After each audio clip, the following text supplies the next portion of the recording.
Assalamualaikum warahmatullahi wabarakatuh. Alhamdulillah. Selamat malam para sedulur-sedulur yang saya cintai dan semoga dicintai oleh Allah SWT.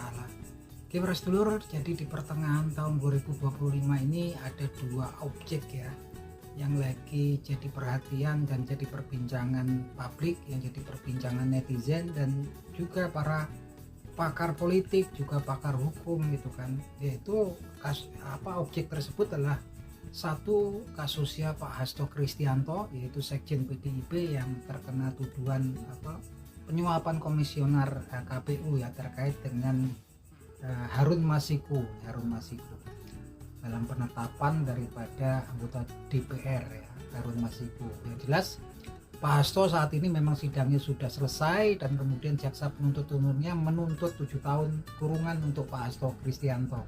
Saat ini masih menunggu vonis hakim. Nah teman-teman, yang satunya lagi adalah kasusnya Pak Thomas Trikasi Lembong atau Pak Tom Lembong. Pak Tom Lembong ini memang didakwa dengan tuduhan terlibat kasus dugaan korupsi ya, terkait dengan impor gula semasa dia jadi Menteri Perdagangan. Nah yang memang kemudian yang jadi perhatian publik di kasusnya Pak Tom Lembong ini tidak terbukti kalau kemudian ada aliran dana atau kickback atau cash yang mengalir ke rekeningnya Pak Tom Lembong, nggak terbukti gitu kan. Dan juga ternyata di Pak Tom Lembong ini nggak terbukti kalau dia ada niatan jahat. Jadi nggak ada mensrea, nggak ada niatan jahat dari Pak Tom Lembong terkait dengan kasus impor gula. Yang dikatakan di sini kenapa dia dipidana karena kemudian menguntungkan kapitalis katanya di situ. Ada kerugian negara. Tapi memang juga aneh teman-teman, Pak Tom Lembong juga kalau ada kerugian negara dia nggak ada hukumannya terkait dengan denda ya dari negara. Yang jelas anehnya juga ini ada kemiripan gitu ketika Hasto Kristianto kasusnya yang terkait dengan masalah dengan KPK ini tuntutannya dari jaksa penuntut umumnya 7 tahun, Pak Tom Lembong juga 7 tahun. Pak Tom Lembong udah divonis 4,5 tahun ya, saat ini lagi banding.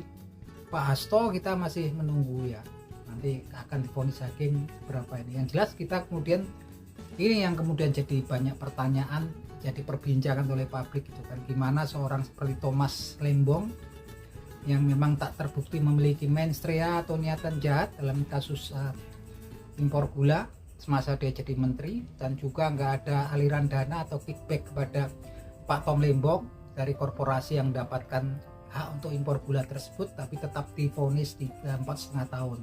Semoga Pak Tom Lembong dapat keadilan ya, seadil-adilnya dalam masa bandingnya nanti.